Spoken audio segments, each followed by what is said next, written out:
Assalamualaikum warahmatullahi wabarakatuh. Bersama saya lagi, Fatin Amira Balkis binti Zamri, selaku pengacara rancangan realiti TV kegemaran ramai 999. Dalam episod kali ini, kita bakal mengupas isu penderaan guru terhadap murid sekolah. Ibarat harapkan pagar, pagar makan padi. Itulah perumpamaan yang paling tepat menggambarkan seorang guru yang melanggar etika dan perundangan guru dengan melakukan jenayah penderaan sama ada fizikal, mental ataupun emosi. Etika guru merujuk kepada satu set nilai moral dan profesional yang mengawal tingkah laku guru semasa menjalankan tugas sebagai pendidik. Etika guru meliputi aspek moral, profesional dan sosial yang berkaitan dengan tanggungjawab dan kewajipan guru terhadap murid, rakan sekerja dan masyarakat. Sementara itu, perundangan guru pula merujuk kepada peraturan undang-undang yang mengawal tugas, hak dan kewajipan guru semasa menjalankan tugas sebagai pendidik. Perundangan guru merangkumi undang-undang, peraturan kerajaan, keputusan menteri dan peraturan-peraturan lain yang berkaitan dengan bidang pendidikan. Kedua-duanya amat penting dan saling berkait rapat dalam memastikan kualiti pendidikan terjamin dan hak-hak murid dilindungi untuk menerima pendidikan berkualiti mengikut piawaian yang ditetapkan. Kod etika guru merupakan norma profesional yang mengawal tingkah laku guru dalam menjalankan tugas sebagai pendidik. Matlamatnya adalah untuk memastikan guru bertindak adil, jujur dan menghormati hak asasi manusia. Contohnya, termasuklah menghormati privasi pelajar, melayan semua pelajar secara adil, bersikap profesional, tidak menyalahgunakan kuasa, tidak mendiskriminasi, menjaga keselamatan pelajar dan sebagainya. Satu contoh penting kod etika guru ialah kewajipan untuk menjaga privasi pelajar yang memerlukan guru memastikan maklumat peribadi dan pencapaian pelajar hanya diberikan kepada pihak yang diberi kuasa dan tidak digunakan untuk tujuan-tujuan lain yang tidak berkaitan dalam bidang pendidikan. Selain itu, kod etika guru juga menekankan kepentingan menghormati kepelbagaian budaya, agama dan latar belakang pelajar. Guru perlulah memastikan mereka melayan semua pelajar secara adil dan tidak mendiskriminasi berdasarkan faktor seperti agama, warna kulit atau latar belakang keluarga. Sebagai contoh, guru yang menghormati kod etika akan mengelakkan daripada memberi komen ataupun tindakan yang boleh menyinggung perasaan pelajar berdasarkan perbezaan mereka dan memastikan mereka berasa diterima dan dihargai di dalam bilik darjah. Dengan mematuhi kod etika guru, guru boleh menyediakan pengajaran yang berkualiti dan mewujudkan persekitaran pembelajaran yang sihat dan inklusif untuk semua pelajar. Terdapat banyak contoh amalan etika dalam pendidikan. Satu contohnya ialah menghormati hak privasi pelajar dan menjaga kerahsiaan maklumat pelajar. Guru hendaklah memastikan maklumat peribadi dan pencapaian pelajar hanya diberikan kepada pihak yang diberi kuasa dan tidak digunakan untuk tujuan lain yang tidak berkaitan dengan pendidikan. Selain itu, guru hendaklah melayan semua murid secara sama rata, tidak mendiskriminasi dan menghormati perbezaan budaya, agama serta latar belakang murid. Satu lagi contoh amalan etika dalam pendidikan ialah mengekalkan integriti akademik. Guru mesti mengajar pelajar untuk berfikir secara kritis, menilai maklumat dengan teliti dan mencegah plagiarisme. Di samping itu, guru mesti menunjukkan contoh-contoh yang baik dengan bersikap tidak berat sebelah atau memberi keutamaan kepada pelajar tertentu serta memberikan maklum balas yang jujur serta membina untuk membantu pelajar meningkatkan prestasi mereka. Dengan mengamalkan etika dalam pendidikan, guru boleh mewujudkan persekitaran pembelajaran yang positif dan membantu pelajar untuk mencapai potensi sebenar mereka. Di Malaysia, undang-undang berkaitan etika guru ialah Akta Pendidikan 1996. Seksyen 17 akta ini menggariskan standard etika dan profesional yang diharapkan daripada seorang guru. guru di Malaysia dikehendaki untuk menghormati hak dan maruah pelajar serta menyediakan pendidikan yang berkualiti. Ini bermakna guru mesti melayan pelajar secara adil dan tidak mendiskriminasi pelajar berdasarkan agama, jantina ataupun latar belakang yang lain. Selain itu, Kementerian Pendidikan Malaysia juga telah menerbitkan Kod Etika Guru Malaysia, iaitu satu set prinsip etika yang perlu dipatuhi oleh semua guru di Malaysia. Kod etika ini termasuklah kewajipan guru untuk mengekalkan integriti profesional, melindungi privasi dan kerahsiaan pelajar dan tidak mengganggu atau mendiskriminasi. Contohnya, guru yang mendedahkan maklumat peribadi tentang pelajar atau mendera pelajar secara lisan boleh melanggar peruntukan tata kelakuan guru Malaysia. Pelanggaran undang-undang atau akta berkaitan etika guru di Malaysia boleh mengakibatkan sekatan tata tertib seperti pemecatan atau pembatalan lesen mengajar. Oleh itu, adalah amat penting bagi guru di Malaysia untuk memahami dan mematuhi undang-undang atau akta berkaitan etika guru. Dengan mematuhi piawaian etika dan profesional yang ditetapkan, guru boleh memastikan mereka menyediakan pendidikan berkualiti dan membina hubungan baik dengan pelajar dan ibu bapa pelajar. Kerajaan Malaysia memainkan peranan yang penting dalam meningkatkan kualiti pendidikan dengan memberi perhatian kepada etika dan perundangan guru, termasuklah dengan menyediakan program latihan pembangunan profesionalisme keguruan.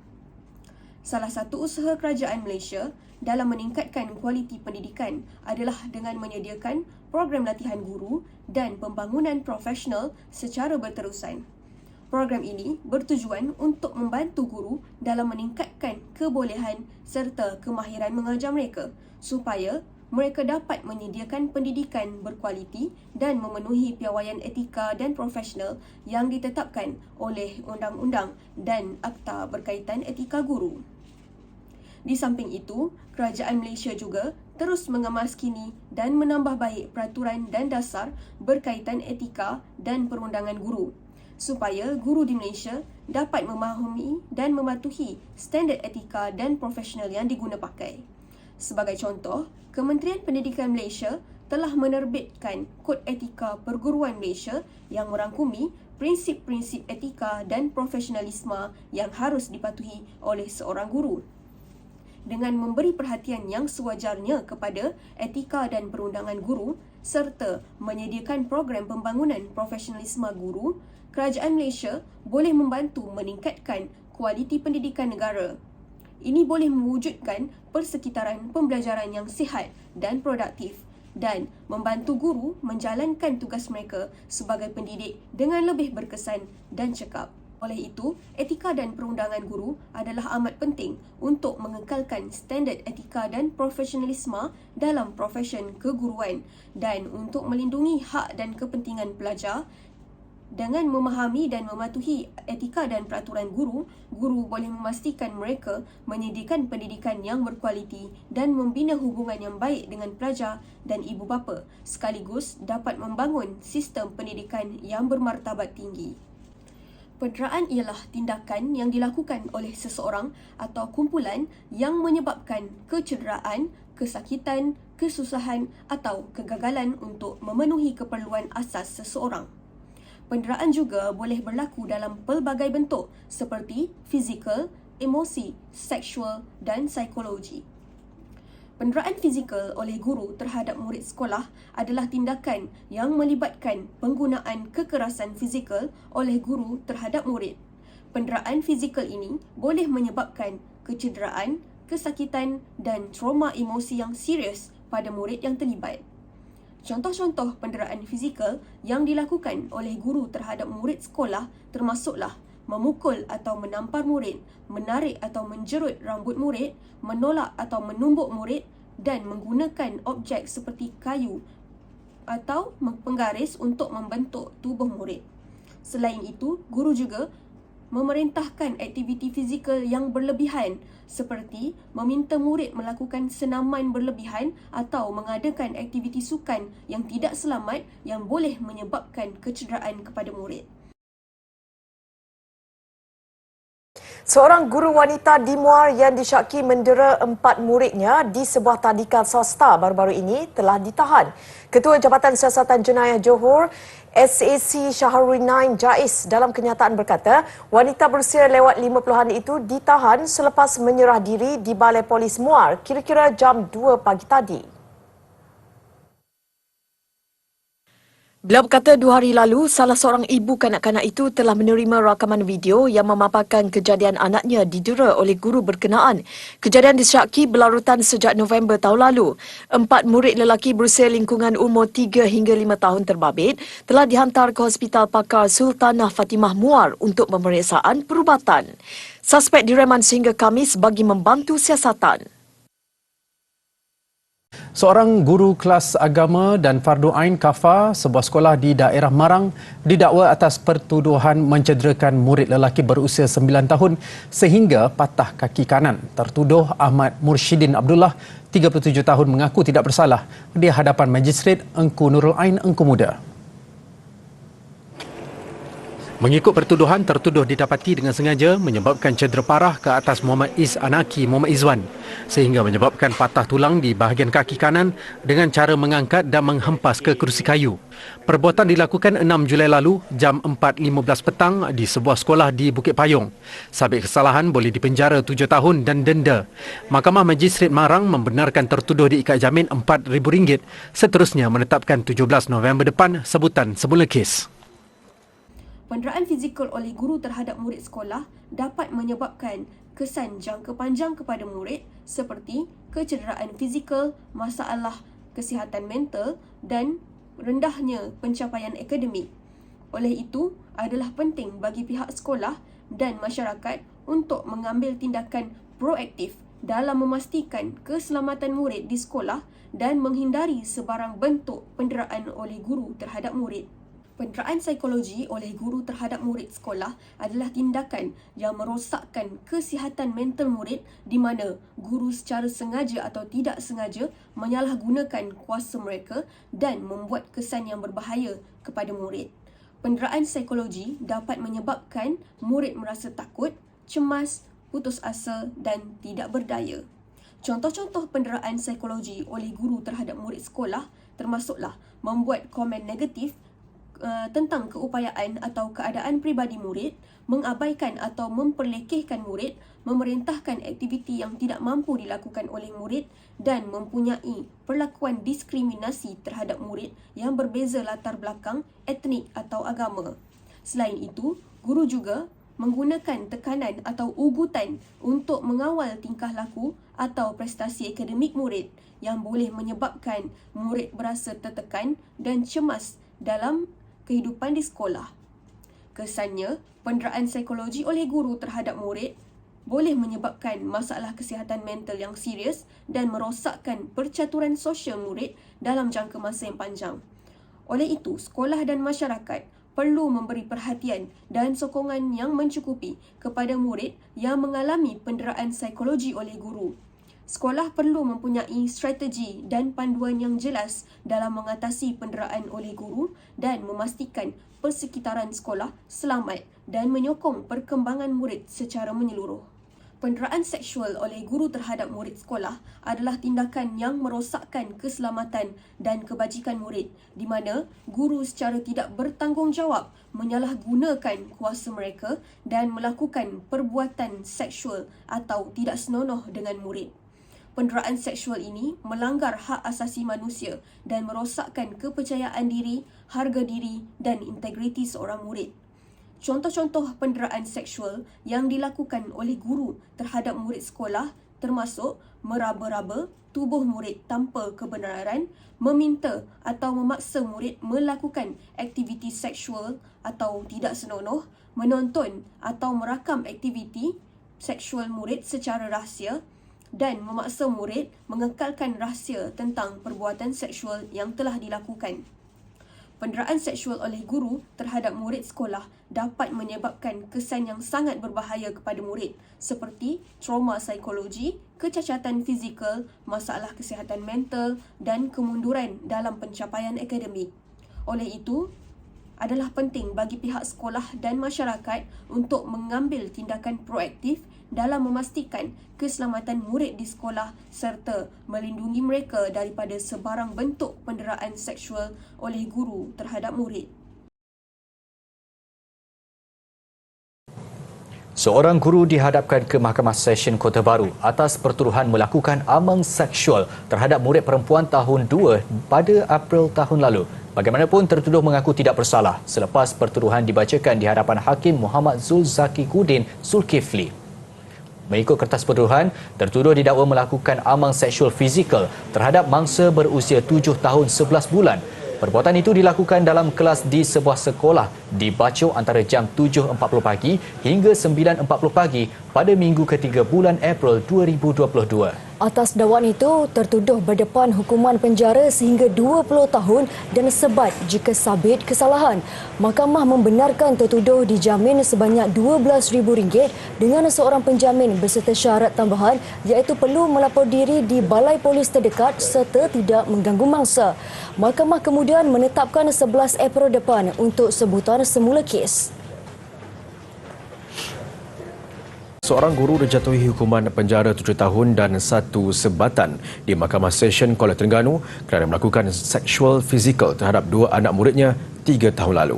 Mahkamah membuat keputusan itu selepas tertuduh yang berusia 56 tahun didapati bersalah terhadap 3 pertuduhan mengikut Seksyen 14(A) Akta Kesalahan Seksual Terhadap Kanak-kanak 2017. Mengikut pertuduhan pertama, tertuduh didakwa melakukan amang seksual fizikal terhadap mangsa berusia 8 tahun 6 bulan di sebuah sekolah di Dungun jam 10 pagi pada 15 April 2019. Tertuduh sekali lagi mengulangi kesalahan sama terhadap seorang lagi anak muridnya yang juga berusia 9 tahun di sekolah sama jam 10 pagi pada 15 dan 18 April 2019. Mahkamah kemudian menjatuhkan hukuman penjara 3 tahun bagi pertuduhan pertama, manakala 4 tahun dan 1 sebatan bagi pertuduhan kedua dan ketiga. Hukuman penjara berjalan secara berasingan bermula hari ini. Sebab dan punca berlakunya penderaan dalam kalangan guru terhadap murid boleh menjadi pelbagai dan bergantung pada beberapa faktor. Beberapa faktor yang mungkin menyebabkan penderaan dalam kalangan guru terhadap murid sekolah termasuklah kekurangan latihan dalam bidang kaunseling dan pengurusan kelas, tekanan yang berlebihan dari pengurusan dan keadaan persekitaran yang tidak selamat. Contoh-contoh punca dan sebab berlakunya penderaan dalam kalangan guru terhadap murid adalah seperti berikut. Yang pertama, tekanan kerja yang berlebihan. Guru yang terlalu terbeban dengan tugas dan tanggungjawab yang berat mungkin akan menyalurkan tekanan dan kekesalan mereka pada murid mereka dengan cara yang merosakkan dan tidak sepatutnya. Yang kedua, ketidakmampuan dalam pengurusan kelas. Guru yang kurang berpengalaman dalam menguruskan kelas yang penuh cabaran mungkin akan mengambil langkah yang tidak sesuai seperti mengambil tindakan yang keras dan kasar terhadap murid mereka. Seterusnya, keganasan dalam persekitaran sekolah. Kegagalan dalam membangunkan persekitaran sekolah yang selamat dan bebas dari penderaan, keganasan dan tekanan sosial mungkin akan membolehkan tingkah laku penderaan terhadap murid untuk terus berlaku tanpa sebarang tindakan yang sewajarnya. Seterusnya, masalah kesihatan mental. Guru yang mempunyai masalah kesihatan mental yang tidak ditangani dengan betul mungkin akan mempunyai kesan yang buruk pada murid mereka, termasuklah melibatkan diri dalam tindakan penderaan kepada murid. Oleh itu, adalah penting bagi pihak sekolah dan pihak berkuasa berkaitan untuk mengambil tindakan proaktif untuk mengatasi sebab dan punca penderaan dalam kalangan guru terhadap murid dan mencegahnya daripada berlaku.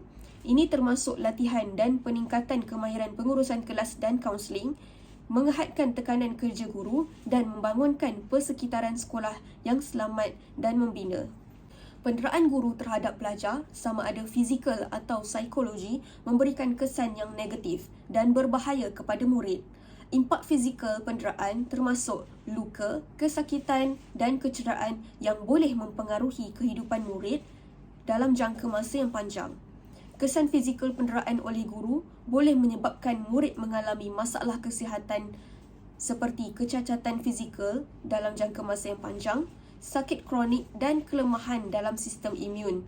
Murid yang menjadi mangsa penderaan fizikal oleh guru juga mungkin mempunyai masalah emosi seperti rasa takut, cemas dan ketidakstabilan emosi.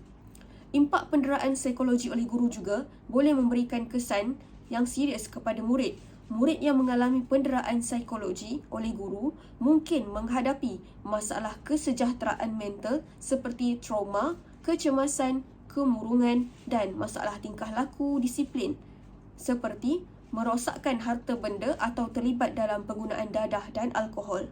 Selain itu, penderaan psikologi oleh guru boleh mempengaruhi kemampuan murid untuk belajar, memberi kesan negatif pada prestasi akademik mereka dan menyebabkan mereka kehilangan minat dalam pendidikan. Penderaan guru terhadap pelajar juga dapat memberikan kesan sosial kepada murid. Murid yang menjadi mangsa penderaan oleh guru mungkin mengalami kesulitan dalam membina hubungan interpersonal yang sihat dan mempunyai masalah kepercayaan diri. Mereka juga mungkin mempunyai masalah dalam berinteraksi dengan rakan sebaya dan dalam membuat keputusan yang baik. Kesannya, mereka mungkin mempunyai masalah dalam mempertahankan hubungan sosial dan berdepan dengan masalah kesejahteraan mental dan fizikal yang serius. Secara keseluruhan, penderaan oleh guru terhadap pelajar memberikan kesan yang serius dan mempengaruhi kehidupan murid dalam jangka masa yang panjang. Oleh itu, penting bagi pihak sekolah untuk memastikan keamanan murid dan mengambil tindakan segera untuk melindungi mereka daripada sebarang bentuk penderaan oleh guru. Penderaan oleh guru terhadap pelajar adalah masalah yang serius dan memerlukan tindakan segera untuk menghentikannya. Terdapat beberapa tindakan yang dapat diambil oleh pelajar, ibu bapa dan Kementerian Pendidikan Malaysia (KPM) untuk mencegah penderaan oleh guru di sekolah. Pertama sekali, pelajar yang menjadi mangsa penderaan oleh guru haruslah memberitahu ibu bapa mereka atau pihak berkuasa di sekolah. Mereka perlu menerangkan dengan jelas apa yang telah terjadi dan memberikan bukti jika ada. Jika pelajar merasa tidak selamat atau tidak nyaman untuk berbicara, mereka boleh memberitahu orang dewasa yang dipercayai seperti guru penasihat atau kaunselor. Kedua, ibu bapa juga memainkan peranan penting dalam mencegah penderaan oleh guru. Mereka perlu memantau tingkah laku anak mereka dan memberikan sokongan emosi dan moral yang mencukupi. Jika ada tanda-tanda anak mereka menjadi mangsa penderaan oleh guru, mereka haruslah mengambil tindakan segera dengan berjumpa dengan pihak berkuasa di sekolah atau KPM. Ketiga, KPM juga perlu mengambil tindakan yang lebih ketat untuk mencegah penderaan oleh guru di sekolah. Mereka harus memastikan bahawa semua guru diberikan latihan dan pendidikan tentang etika perguruan dan peraturan yang berkaitan dengan penderaan. KPM juga harus mempunyai mekanisme pelaporan yang lebih jelas dan prosedur tindakan yang cepat dan adil bagi kes-kes penderaan oleh guru. Secara keseluruhan, mencegah penderaan oleh guru di sekolah amat memerlukan kerjasama dari semua pihak, termasuklah pelajar, ibu bapa dan Kementerian Pendidikan. Dengan tindakan yang tepat dan kesedaran yang tinggi tentang masalah ini, kita boleh membantu mewujudkan persekitaran sekolah yang selamat dan positif kepada semua pelajar. Media memainkan peranan yang penting dalam memberikan kesedaran kepada masyarakat mengenai isu penderaan murid di sekolah. Terdapat beberapa contoh bagaimana media memberikan liputan dan mendidik masyarakat tentang isu ini. Pertama sekali, media cetak dan dalam talian sering melaporkan kisah-kisah tentang kes penderaan di sekolah dan tindakan yang diambil untuk mengatasinya. Contohnya, beberapa akhbar mengeluarkan laporan berterusan mengenai kes penderaan di sekolah dan memberikan ruang kepada pakar-pakar untuk berkongsi pandangan mereka. Ini membantu meningkatkan kesedaran masyarakat tentang isu ini. Yang kedua, media sosial juga dapat digunakan untuk menggalakkan kesedaran tentang isu penderaan di sekolah.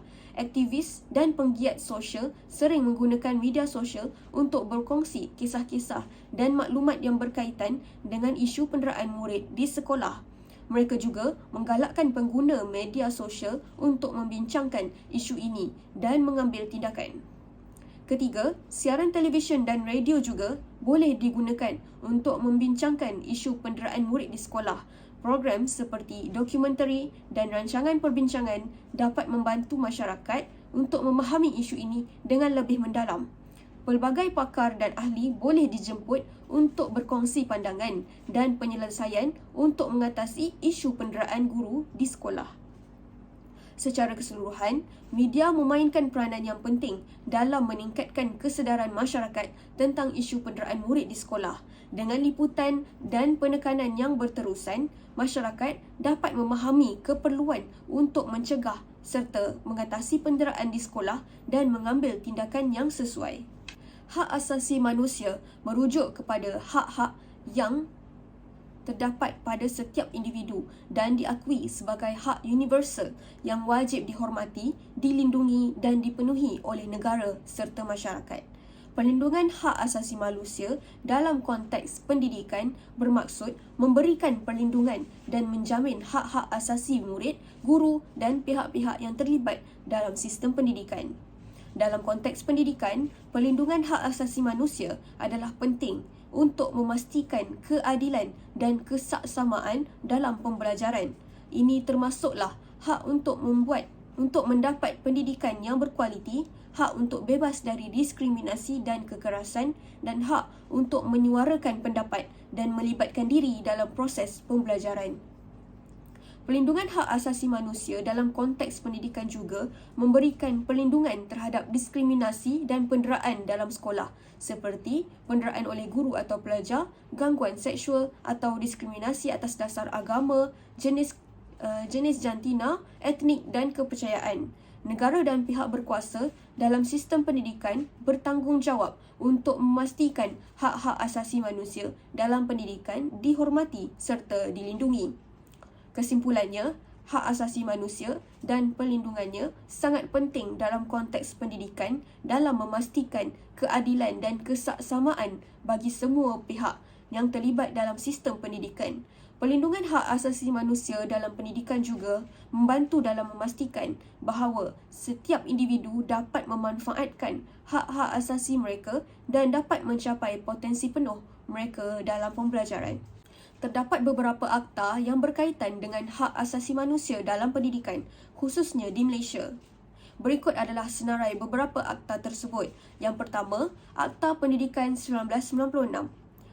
Akta ini merupakan undang-undang utama dalam bidang pendidikan di Malaysia yang menggariskan hak dan tanggungjawab pelajar, guru dan pihak berkuasa pendidikan.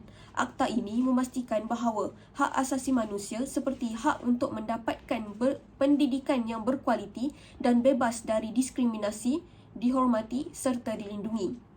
Yang kedua, Akta Orang Kurang Upaya 2008. Akta ini menetapkan hak asasi manusia untuk individu yang berkeperluan khas dan memastikan mereka mendapat akses yang sama ke dalam sistem pendidikan. Akta ini juga menetapkan tindakan pencegahan diskriminasi terhadap orang kurang upaya dalam bidang pendidikan. Yang ketiga, Akta Pendidikan Khas 1997. Akta ini merupakan undang-undang yang memberikan perlindungan khusus kepada pelajar berkeperluan khas dalam sistem pendidikan. Akta ini menetapkan hak-hak pelajar berkeperluan khas seperti hak untuk mendapat pendidikan yang sesuai dengan keperluan mereka dan untuk dihormati sebagai individu. Yang seterusnya, Akta Hak Asasi Manusia Sedunia 1998. Akta ini merupakan undang-undang yang ditubuhkan bagi mempromosikan dan melindungi hak asasi manusia di Malaysia. Ia memastikan bahawa semua pelajar, guru dan pihak yang terlibat dalam sistem pendidikan dilindungi oleh hak asasi manusia dan tidak dipinggirkan atau didiskriminasi. Kesimpulannya, akta-akta di atas menegaskan hak asasi manusia dalam pendidikan dan memberikan perlindungan terhadap diskriminasi dan kekerasan dalam sistem pendidikan. Ini menunjukkan komitmen Malaysia dalam memastikan bahawa semua individu mempunyai hak yang sama dalam mengakses pendidikan dan untuk memanfaatkan potensi penuh mereka. Pelanggaran hak asasi manusia dalam pendidikan boleh berlaku dalam pelbagai bentuk seperti diskriminasi. Diskriminasi dalam pendidikan berlaku apabila terdapat perbezaan dalam layanan tidak adil terhadap seseorang berdasarkan jantina, agama, etnik atau latar belakang sosioekonomi. Contoh kes diskriminasi dalam pendidikan ialah apabila pelajar tidak diterima di sekolah kerana latar belakang keluarga atau apabila pelajar dibuli atau dijauhi oleh rakan sebaya kerana perbezaan agama serta etnik. Yang kedua, keganasan. Keganasan dalam pendidikan boleh dalam bentuk keganasan fizikal atau psikologi yang ditujukan kepada pelajar oleh guru atau pelajar lain. Contoh kes keganasan dalam pendidikan ialah apabila guru memukul atau menyeksa pelajar sebagai satu bentuk disiplin atau apabila pelajar melakukan keganasan seperti membuli pelajar lain. Yang ketiga, pelanggaran hak asasi manusia. Pelanggaran hak asasi manusia boleh berlaku apabila hak pelajar untuk pendidikan berkualiti, selamat dan tidak didiskriminasi tidak dipenuhi. Contoh kes pencabulan hak asasi manusia dalam pendidikan ialah apabila pelajar tidak mendapat akses yang sama kepada pendidikan berkualiti kerana perbezaan etnik atau status sosial. Yang seterusnya, keganasan seksual. Keganasan seksual dalam pendidikan boleh dalam bentuk gangguan seksual atau hubungan seksual paksaan yang berlaku antara pelajar dan guru atau antara pelajar lain. Contoh kes keganasan seksual dalam pendidikan ialah apabila guru memaksa pelajar melakukan hubungan seksual atau apabila pelajar mengganggu pelajar lain secara seksual. Segala bentuk pelanggaran hak asasi manusia dalam pendidikan amat merugikan dan mestilah dielakkan. Adalah penting untuk memastikan semua pelajar mempunyai akses yang sama kepada pendidikan yang berkualiti serta selamat, adil dan berkualiti. Dan memastikan semua hak asasi manusia dihormati dan dilindungi dalam konteks pendidikan. Peranan kerajaan dan masyarakat amat penting dalam meningkatkan perlindungan hak asasi manusia dalam pendidikan. Berikut adalah beberapa peranan yang boleh dimainkan oleh kerajaan dan masyarakat. Bagi pihak kerajaan, kerajaan perlulah membuat dan menguatkuasakan undang-undang yang melindungi hak pendidikan dan hak asasi manusia secara umum. Kemudian, kerajaan juga perlulah menyediakan akses yang sama kepada pendidikan untuk semua rakyat tanpa sebarang diskriminasi. Yang seterusnya, memastikan pendidikan yang disediakan mengikut piawaian yang ditetapkan dan berkualiti tinggi.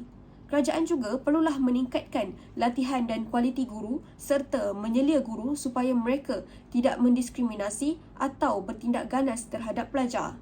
Dan yang terakhir sekali, bagi pihak kerajaan, kerajaan perlu memberi sekatan atau hukuman yang tegas kepada sesiapa yang melanggar hak asasi manusia dalam pendidikan. Bagi orang awam pula ataupun masyarakat, mereka perlulah menyokong kerajaan dalam melaksanakan program pendidikan yang saksama dan berkualiti untuk semua rakyat. Masyarakat juga perlulah membantu menyelia guru dan persekitaran sekolah agar pelanggaran hak asasi manusia tidak berlaku dalam pendidikan.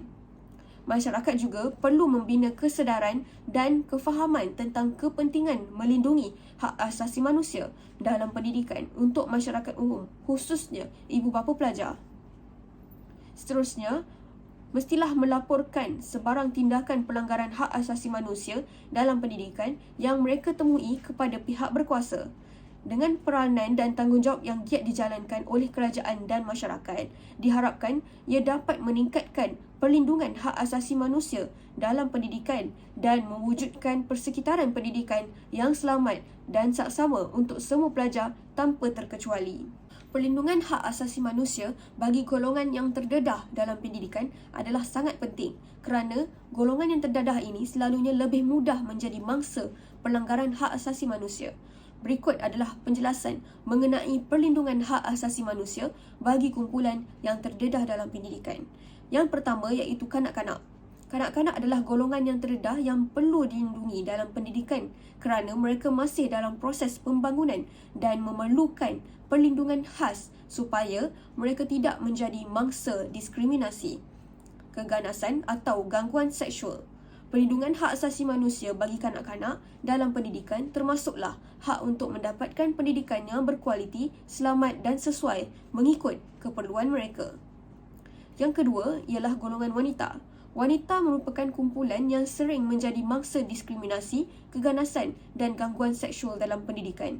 Pelindungan hak asasi manusia untuk wanita dalam pendidikan termasuklah hak untuk mendapatkan akses yang sama kepada pendidikan berkualiti tanpa diskriminasi dan keganasan serta pelindungan daripada gangguan seksual. Golongan yang ketiga merupakan orang kurang upaya. Orang kurang upaya ialah kumpulan yang sering mengalami kesukaran untuk mendapatkan akses kepada pendidikan yang setara dengan orang lain. Perlindungan hak asasi manusia untuk orang kurang upaya dalam pendidikan termasuklah hak untuk mendapat akses yang sama kepada pendidikan, kemudahan yang mencukupi serta sokongan dan penginapan mengikut keperluan mereka. Dan yang seterusnya, etnik dan agama minoriti. Etnik dan agama minoriti adalah kumpulan yang terdedah dan sering menjadi mangsa diskriminasi dalam pendidikan. Perlindungan hak asasi manusia untuk etnik dan agama minoriti dalam pendidikan termasuklah hak untuk mendapat akses yang sama juga kepada pendidikan tanpa diskriminasi dan perlindungan daripada keganasan. Perlindungan hak asasi manusia untuk kumpulan yang lemah dalam pendidikan adalah sangat penting untuk menjamin hak mereka dan mengelakkan pelanggaran hak asasi manusia yang tidak sepatutnya berlaku. Oleh itu, adalah penting bagi kerajaan, masyarakat dan pihak berkaitan untuk bekerjasama dalam melindungi hak asasi manusia bagi kumpulan yang terdedah dalam pendidikan. Guru-guru mempunyai hak yang perlu diiktiraf dan dilindungi dalam pendidikan. Berikut adalah beberapa hak guru dalam pendidikan. Yang pertama ialah hak untuk mendapatkan pendidikan dan latihan. Guru mempunyai hak untuk menerima pendidikan dan latihan yang berkualiti dan berterusan untuk mengembangkan kebolehan dan kemahiran mereka sebagai seorang pendidik. Yang kedua, hak untuk mendapat ganjaran dan pengiktirafan. Guru-guru berhak mendapat anugerah dan pengiktirafan atas prestasi baik dan pencapaian mereka dalam proses pendidikan. Hak untuk mendapat pendapatan yang saksama. Guru berhak mendapat pendapatan yang adil dan layak mengikuti prestasi dan tanggungjawab mereka dalam proses pendidikan. Seterusnya ialah hak untuk perlindungan dan keselamatan. Guru mempunyai hak untuk perlindungan dan keselamatan di tempat kerja, termasuk perlindungan daripada gangguan, diskriminasi serta keganasan. Selain itu, hak untuk kebebasan akademik. Guru mempunyai hak untuk kebebasan akademik iaitu hak untuk mengajar, menjalankan penyelidikan dan menyatakan idea secara bebas tanpa rasa takut terhadap penganiayaan atau sekatan. Seterusnya, hak untuk mengambil bahagian dalam membuat keputusan. Guru-guru mempunyai hak untuk mengambil bahagian dalam membuat keputusan yang berkaitan dengan pembangunan kurikulum, pembelajaran dan pengurusan sekolah. Hak guru dalam pendidikan amat penting bagi menjamin kebajikan dan profesionalisme mereka sebagai pendidik. Pihak berkaitan seperti kerajaan dan masyarakat perlu memastikan hak guru diiktiraf, dilindungi dan ditunaikan dengan sebaiknya agar mereka dapat menjalankan tugas dengan berkesan dan cekap dalam proses pendidikan. Memperbaiki hak asasi manusia adalah satu proses yang kompleks dan sering berhadapan dengan pelbagai cabaran. Berikut merupakan beberapa cabaran dalam meningkatkan hak asasi manusia. Yang pertama, kurang kesedaran dan pemahaman tentang hak asasi manusia. Sesetengah orang mungkin tidak menyedari kepentingan hak asasi manusia ataupun tidak memahami betapa pentingnya menghormati hak asasi manusia individu lain. Ini boleh menjadi penghalang dalam mempromosikan dan melindungi hak asasi manusia. Konflik dan keganasan. Konflik dan keganasan boleh menghalang usaha untuk meningkatkan hak asasi manusia kerana situasi konflik dan keganasan sering memburukkan perlindungan hak asasi manusia dan membawa kepada pelanggaran hak asasi manusia. Seterusnya, diskriminasi. Diskriminasi berdasarkan faktor seperti jantina, bangsa, agama, orientasi seksual atau status sosial boleh memburukkan lagi perlindungan hak asasi manusia dan menghalang usaha untuk mempromosikan hak asasi manusia. Yang seterusnya, ketidakadilan sistem dalam bentuk akses dan peluang yang tidak sama rata dalam pendidikan, pekerjaan atau sistem perundangan boleh memburukkan perlindungan hak asasi manusia dan menghalang usaha untuk meningkatkan hak asasi manusia. Yang seterusnya iaitu kekurangan penguatkuasaan undang-undang yang berkesan. Walaupun terdapat undang-undang yang melindungi hak asasi manusia, ketiadaan penguatkuasaan undang-undang yang berkesan dan konsisten boleh menghalang usaha untuk meningkatkan hak asasi manusia. Yang seterusnya iaitu sumber terhad. Sumber terhad seperti belanjawan, tenaga kerja atau teknologi boleh menghalang usaha dalam mempromosikan hak asasi manusia kerana kekurangan sumber. Kerana kekurangan sumber ini boleh menghadkan keupayaan dalam mempromosikan serta melindungi hak asasi manusia.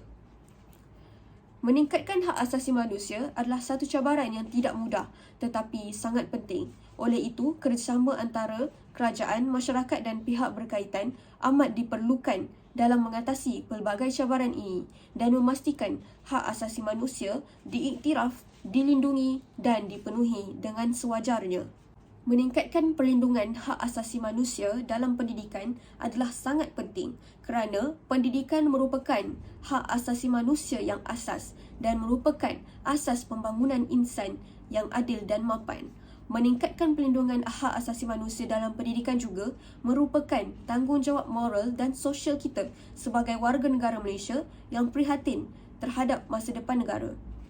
Dalam mempertingkatkan perlindungan hak asasi manusia dalam pendidikan, kita mestilah memastikan hak asasi manusia seperti hak untuk pendidikan, hak untuk tanpa diskriminasi, hak untuk kebebasan akademik dan hak untuk kesaksamaan diiktiraf dan dilindungi dengan sewajarnya. Kita mesti mengambil langkah untuk mengatasi cabaran dan halangan untuk meningkatkan hak asasi manusia seperti kekurangan kesedaran dan pemahaman tentang hak asasi manusia, konflik dan keganasan, diskriminasi, ketidakadilan sistem, kekurangan penguatkuasaan undang-undang yang berkesan dan sumber yang terhad. Meningkatkan perlindungan hak asasi manusia dalam pendidikan akan membawa manfaat yang besar kepada negara dan bangsa, termasuklah memastikan keadilan dan kesaksamaan dalam pendidikan, meningkatkan kualiti pendidikan, menggalakkan keamanan dan kestabilan serta membina masyarakat yang inklusif dan mapan.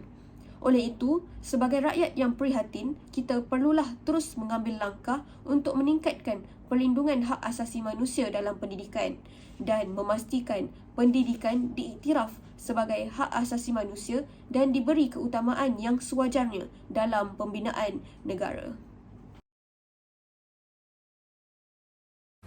Kes seorang kanak-kanak autisma yang dipercayai didera oleh guru di sebuah pusat terapi di Skudai, Johor kini sedang disiasat. Ketua Polis Daerah Johor Bahru Utara ACP Rupiah Abdul Wahid berkata, kesemua pihak yang terbabit dalam kes berkenaan telah diambil keterangan bagi membantu siasatan. Kes berkenaan tersebar di media sosial dan mendapat pelbagai reaksi. Ibu kanak-kanak lelaki berusia 6 tahun berkenaan mendakwa anaknya telah didera oleh guru terapi sehingga lebam dan ada kesan cubit di dada. ACP Rupiah menerusi satu kenyataan memaklumkan semakan mendapati isu yang ditularkan oleh pemilik akaun Facebook Cik Puan Zeti itu adalah kes yang masih dalam proses siasatan pihak Ibu Pejabat Polis Daerah Johor Bahru Utara. Kanak-kanak terbabit telah dirujuk ke hospital untuk mendapatkan rawatan dan pemeriksaan perubatan. Polis akan mendapatkan laporan perubatan mangsa secara rasmi sebelum kertas siasatan dikemukakan kepada pihak Timbalan Pendakwa Raya untuk tindakan. Etika perundangan guru, isu penderaan guru terhadap murid dan hak asasi manusia dalam pendidikan sangatlah erat dan berkait rapat antara satu sama lain. Yang pertama, etika perundangan guru dan hak asasi manusia dalam pendidikan. Etika perundangan guru merupakan nilai, prinsip ataupun standard yang mengawal perilaku guru dalam melaksanakan tugasnya di sekolah. Etika perundangan guru harus selalu memperhatikan hak asasi manusia dalam pendidikan seperti hak atas pendidikan, hak untuk tidak dianiaya, hak atas kesamarataan dan hak untuk dihormati. Oleh kerana itu, guru haruslah memahami serta menghormati hak asasi manusia dalam pendidikan ketika melaksanakan tugasnya. Isu penderaan guru terhadap murid dan hak asasi manusia dalam pendidikan. Penderaan guru terhadap murid dapat merugikan hak asasi manusia. seperti hak untuk tidak dianiaya dan hak untuk kesamarataan. Penderaan yang mencakupi penderaan fizikal, psikologi dan seksual tidak sesuai dengan nilai-nilai etika perundangan guru dan prinsip-prinsip hak asasi manusia dalam pendidikan. Oleh kerana itu, guru haruslah memastikan bahawa perilaku mereka selalu menghormati hak asasi manusia dalam pendidikan dan tidak menganiaya murid. Hak asasi manusia dalam pendidikan dan perlindungan hak asasi manusia. Hak asasi manusia dalam pendidikan mencakupi hak untuk mendapatkan akses kepada pendidikan yang berkualiti, hak untuk tidak diskriminasi, hak untuk dihormati dan hak untuk menyertai dalam aktiviti sekolah. Guru harus memastikan bahawa semua hak tersebut dihormati dan dilindungi dengan baik dalam kehidupan di sekolah. Secara keseluruhan, etika perundangan guru, isu penderaan guru terhadap murid dan hak asasi manusia dalam pendidikan sangatlah terkait dan saling mempengaruhi antara satu sama lain.